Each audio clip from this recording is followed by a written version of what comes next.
Good evening, I'm Jason Vio. Katerina is away tonight. This is CBC Windsor News live at 6. Thank you so much for watching. Tonight, uncertainty continues over the future of Windsor's battery plant. Plus, a large freighter ran aground in the Detroit River today, forcing it to be tugged out into deeper water. And an update on the stunt driving charge against an acting deputy chief of police in Windsor. Jason Crowley pleads guilty in a provincial offences court. And a skate park has been named in honor of a Windsor skateboarder. Ryan Barron was killed during a hit and run 7 years ago. Today is day 3 of the impasse between Stellantis, LG Energy Solutions, and the federal government. What hangs in the balance is construction of the electric vehicle battery plant right here in Windsor. And the CBC's TJ Deere has been following this story over the last few days and joins us live now with more. So TJ, what is the latest today? Well, I spoke with Windsor-Tecumseh MP Brian Kazmierczak earlier today, and he told me that talks between the federal government and Stellantis and LG Energy Solutions are continuing. The big debate continues to be the difference of opinion between the federal and provincial governments on who needs to step up and get the deal finalized. The Premier was asked about the battery plant today during question period at Queen's Park. Speaker, will the Premier tell my community what specifically he'll do to support Windsor workers and ensure the Stellantis investment isn't lost? Will he step up? And to reply for the government, the Premier. We're the ones who created the deal. We're going to make sure that deal happens on top of the $25 billion of other deals. Ford told reporters he was disappointed by how Ottawa has handled the issue, doubling down on his call for Ottawa to step up so the province can work with them. The federal industry minister and the deputy prime minister both called on Ontario to pay their fair share, but Ford said he doesn't know what their fair share is. Stellantis released a statement early this morning, repeating their request to Ottawa to keep its commitments regarding their deal from last year, saying the uncertainty is unfair to their Canadian employees and towards them and LG. This comes after Stellantis and LG said they would implement their contingency plans on Friday evening. An automotive industry advocate who represents automakers, including Stellantis, says although he doesn't know what their contingency plans are, this is not the time for governments to hesitate. If we want to be part of that North American supply chain, which has been hugely beneficial to the Canadian economy. Motor vehicles are our second largest export. The industry employs hundreds of thousands of Canadians, both directly and indirectly. Of the 2 buildings under construction, the building that will create the modules for the lithium-ion cells to go into is being paused. The local Unifor president says of the 2,500 future jobs tied to the entire plant, 300 will be for the modular facility. Ottawa agreed to provide $500 million in funds to the plant before the Biden administration introduced the Inflation Reduction Act. Soon afterwards, Volkswagen agreed to a $13 billion deal in subsidies to build their EV battery plant. Both moves have brought Stellantis and LG back to the bargaining table with Ottawa. Some experts suggest matching the IRA could mean an extra $2 billion a year for Stellantis, depending on production. The Deputy Prime Minister outlined earlier today why she thinks the province should contribute. Canada as a country and Canadian provinces have a long history of these types of investments, of SIF investments. In all the history of those investments, what we always do is have a contribution of the federal government and of the provinces. So that's where things are as we stand. MP Eric Kazmierczak told me when I spoke with him earlier today that although the talks between the federal government and Stellantis and LG are ongoing, he's confident a deal will be struck between them. Jason? All right, thanks so much. The CBC's TJ Deere reporting live in studio tonight. And Windsor's acting deputy police chief, Jason Crowley, has pleaded guilty to speeding. Crowley will have 90 days to pay a $287 fine plus court costs. Now, all of this happened on Monday inside the provincial offences court. That's where he took a plea for speeding after being charged with stunt driving. Crowley was off duty on January 7th when he was pulled over in Amherstburg. That's because he was driving 111 kilometers per hour in a 70 kilometer per hour zone. However, he was let go at that time without any charge, vehicle impoundment, or license suspension. And the Windsor Police Service didn't notify the public about this until 7 weeks after it happened and after CBC News filed a Freedom of Information request about the traffic stop. A Windsor Police staff sergeant has developed an online tool to help victims of crime get support from a number of agencies in Windsor, Essex. It's called the Windsor Police Service Community Accessible Resource Education Support. So essentially what we've done is we've taken community partners and we've made informative videos about the services that they have to offer, and we've posted them to the social media platforms. And each of those links can be shared through like text message, email, so we can send victims information immediately.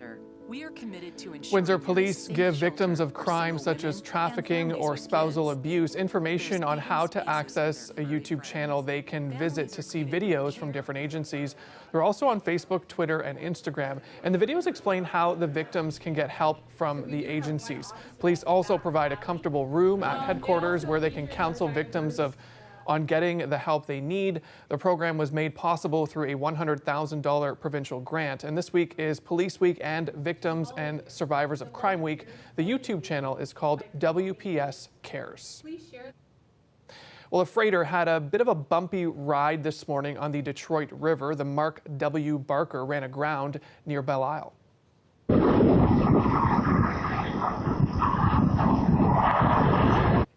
Now, this is the moment leading up to the incident. A smaller boat threading the needle between the ship and Belle Isle. There's a live stream camera on the museum that captured the action. It happened around 8 this morning. No one was injured and nothing was spilled, according to the U.S. Coast Guard. The ship was carrying salt and headed to Milwaukee. It did not have any impact on the commercial shipping routes along the Detroit River. Other freighters were still able to pass through. Now, later in the day, a tugboat was on scene to help get it moving.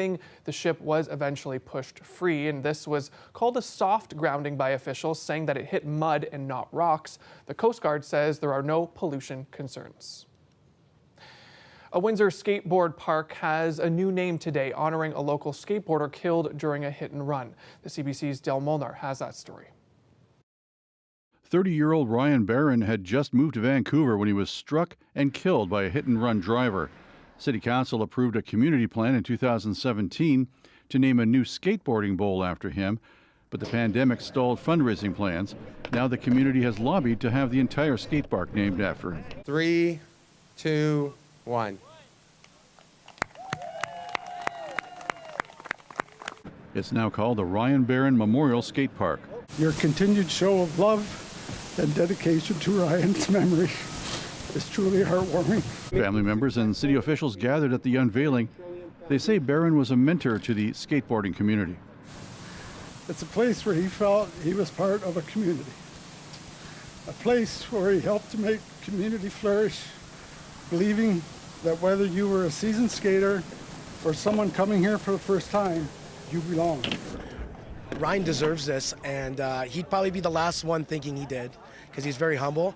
But for all the people that he mentored, I know that they believe that this is right and this is very fitting.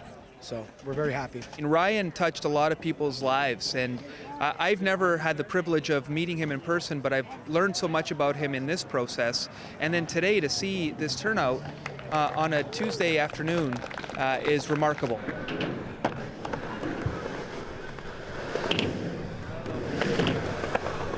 Fundraising continues on the skate bowl. It's expected to cost about $300,000. $60,000 has been raised so far. Councillor Costante says ward funds can be used to help pay for it. Dale Molnar, CBC News, Windsor. The possibility of chaos and canceled flights is looming larger. Pilots at WestJet have served notice they're ready to strike beginning Friday, and the company says the two sides are no closer to a deal. Now, the main disputes are pay and job security. They've been negotiating without success for 9 months. Labor experts say the standoff reflects the deteriorating conditions in the profession. Any job action could affect WestJet and swoop flights, disrupting long weekend travel plans for thousands of Canadians. And there are just over 90 wildfires across Alberta today, with 28 of them classified as out of control. More than 19,000 people have been forced from their homes, and there's growing concern about the threat of trespassing and looting in evacuated areas. The CBC's Madeline Cummings has this report from Valley View, Alberta. More than 70,000 hectares have burned in the municipal district of Greenview. There are 8 wildfires burning in this area, and of those 8, 6 could threaten nearby towns. Like the one I'm standing in right now, we are in Valley View. Normally 2,000 residents live here, but they are under an evacuation order. We know from the Reeve, Tyler Olson, that the municipal district has lost about 30 structures during these wildfires. RCMP are here in Valley View blocking off the entrances to towns. And we learned from them this morning that there have been 28 reports of break-and-enters. Now that's province-wide break-and-enters in evacuation zones. They've made 12 arrests in relation to those. That follows in line with our typical crime trends that we experienced previously to the fires. Is the areas that we experience higher crime rates are the areas that are still being targeted now. So there's no real difference in that. It's just that we're really focusing on those evacuated areas right now. Driving into town this morning, we could see a lot of smoke in the air. It was very difficult to see much ahead of us. Very smelly inside the car. The mayor of Valley View, though, says that the wind is expected to keep blowing from the southeast direction, and that could blow some of the wildfire happening near this town away from town, which would be good news. We do not know a lot about the technical stuff. We just know what our fire chief will tell us and SRD tells us. But last night was a good night, I was told. So we're hopeful that in the near future we may be able to get people home. The Reeve says that he's most concerned about the wildfire near Fox Creek, and that's about 45 minutes away. Madeline Cummings, CBC News, Valley View.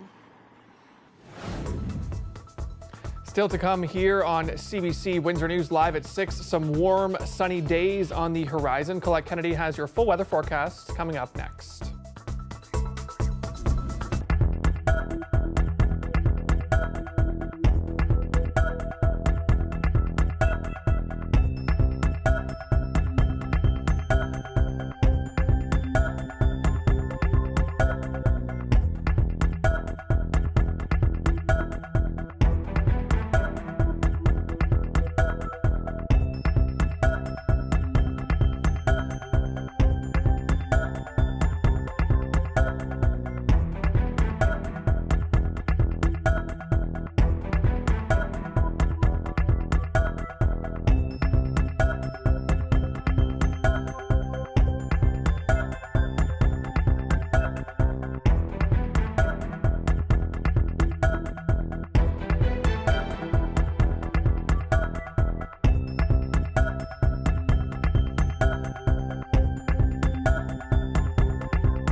U.S. hip-hop star Snoop Dogg is beefing up a bid to buy the Ottawa Senators. This week, the entertainer hinted at a partnership with a First Nations group, and there are reportedly 9 bidders willing to pay an estimated $900 million for the team. Nicole Williams has more.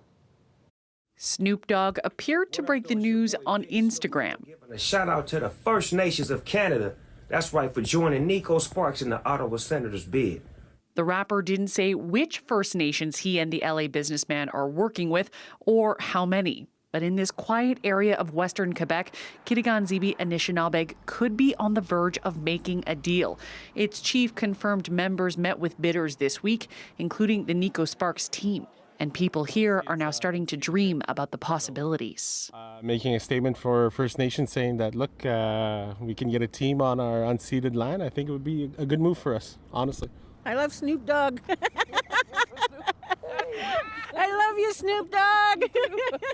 Though not everyone is so sure. Isn't he the one that goes out with Martha Stewart? I think the First Nations should stay out of it.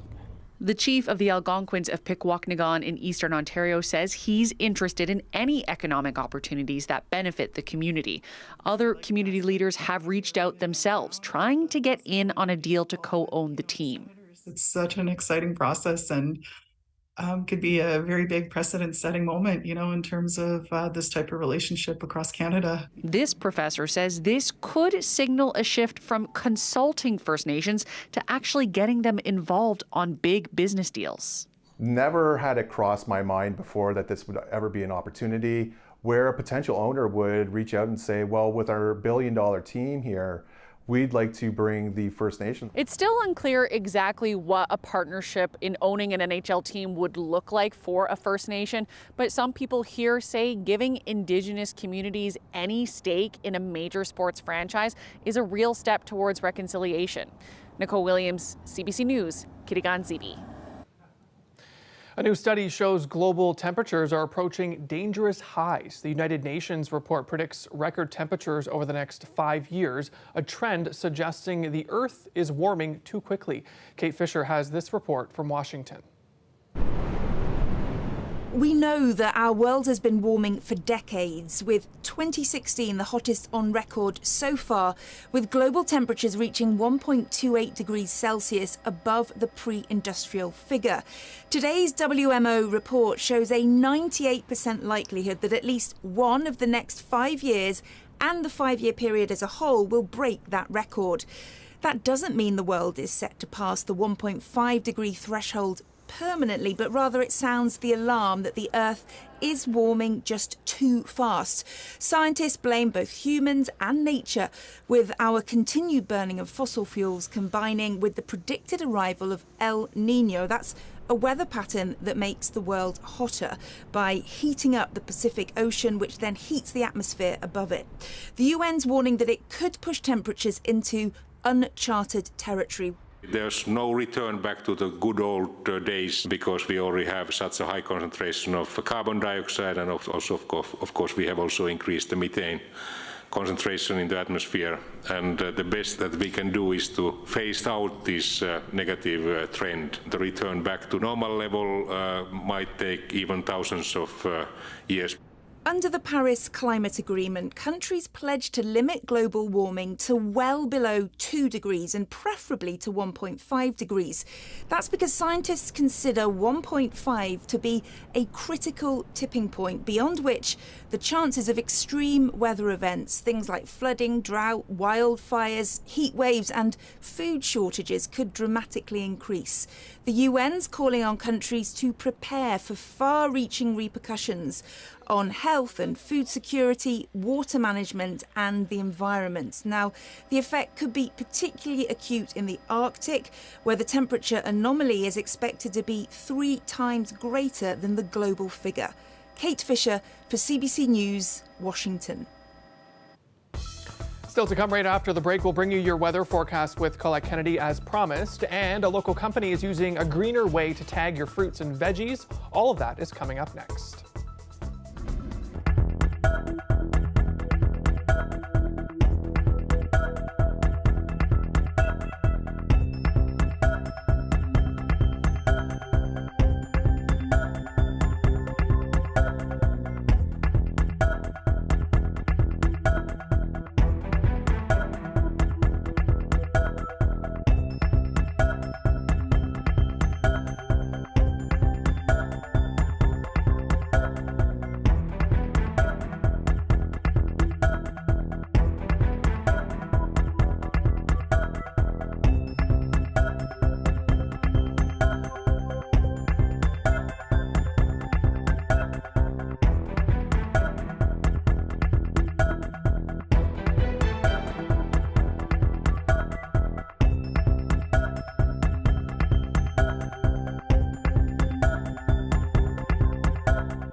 Time now for a live look at weather with Colette Kennedy. Colette, it's been pretty warm here over the last couple of days, but certainly not nearly as warm as some other spots in our country. Yeah, that's right. And of course, we've got that colder air again moving in tonight where the temperatures really dip. So yeah, let's take you there to where the warmth really is in place. Now, we've been seeing it in the prairies. That has, moderated a little bit, but they're still trapped in some of this extreme warmth in BC. And as enjoyable as it may seem, it's also been very scary because it has some of the properties of the heat dome that they had 2 years ago there in June. And that's the important note there, that it's mid-May instead of it being the end of June. And so that's why it's not as extreme and shouldn't be as extreme. But still, can be a health hazard and also exacerbating the situation because they're getting snow melt, the high elevations, and that's exacerbating the flooding, but then also issues with forest fires there. So lots going on in our country and other parts. And then looking at North America as a whole, you can see the cold air that's invaded the Great Lakes, and through our region, we're just barely into those double digits.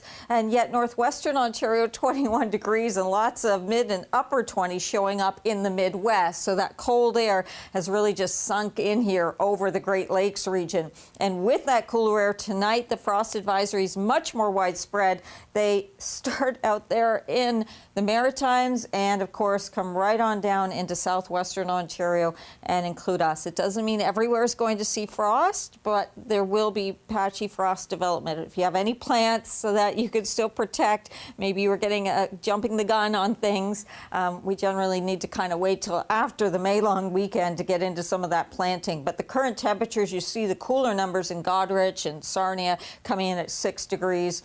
Generally getting a northerly to northeasterly flow, clear skies, and those winds dying off. And that's, with the cooler temperatures, one of these recipes for why we're going where we're going with those readings tonight. Now, in terms of what's going to be moving in our direction, not much. A little bit of smoke and that haziness in the atmosphere, and then some fair weather cloud, but nothing really until we get into the afternoon on Friday. But watch how this is going to kind of almost split apart as I push it forward before it fills back in. So Friday evening, and overnight Friday, and then early Saturday into the holiday weekend is kind of where that wet weather is. Look at these numbers. Yes, there they are. But what's great is where they're going. At least the temperature's coming up, and we could use some of that rainfall, frankly. All right, that looks great. Thanks so much, Colette. You're welcome, Jason. And a label maker in Lakeshore is part of the push toward reducing plastic. AccuLabel prints billions of labels each year, and they're all made of paper. Here's a look at their operations.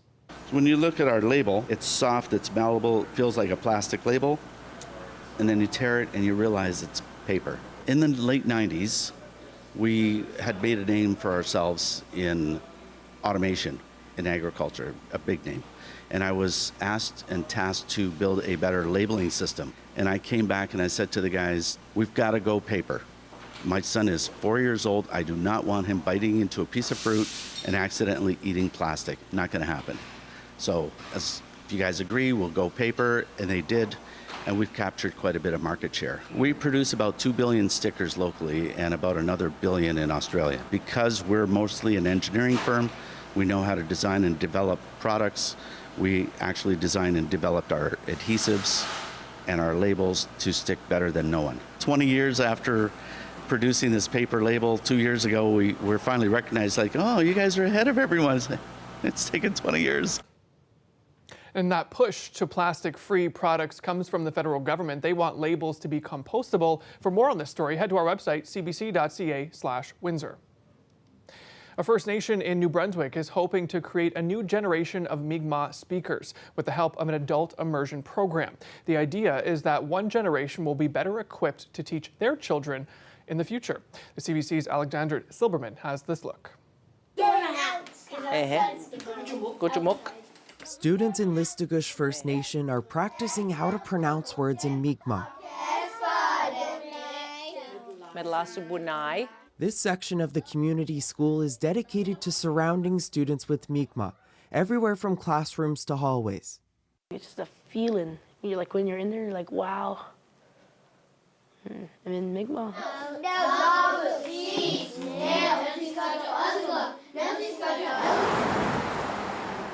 There are fewer than 300 people left in Listugush who speak Mi'kmaq as their first language, or about 10% of the community. Most fluent speakers are over the age of 60. Listugush is now working to revitalize the language through immersion. A short walk from the school, another Mi'kmaq lesson is underway. But this one is filled with students as old as their 60s, including parents.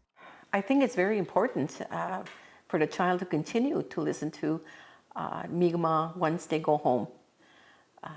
But I don't see too much of that happening right now, because if you don't use your language, you're going to lose it. The adult program is also filling a shortage of qualified language teachers because existing English-speaking teachers started showing up to learn Mi'kmaq.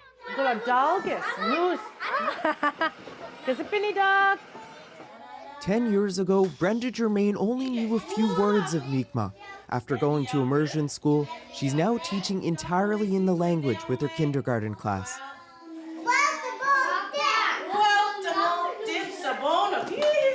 And I noticed that when I was helping my son, even with his simple kindergarten homework, that there was a definite disconnect between myself and, trying to help my son learn the language. So then I started thinking, well, I should probably try to learn. It helps me speak it in Mi'kmaq so I can do it. It's like if I say I want like a sandwich, he's been like saying Mi'kmaq words and I have to copy it.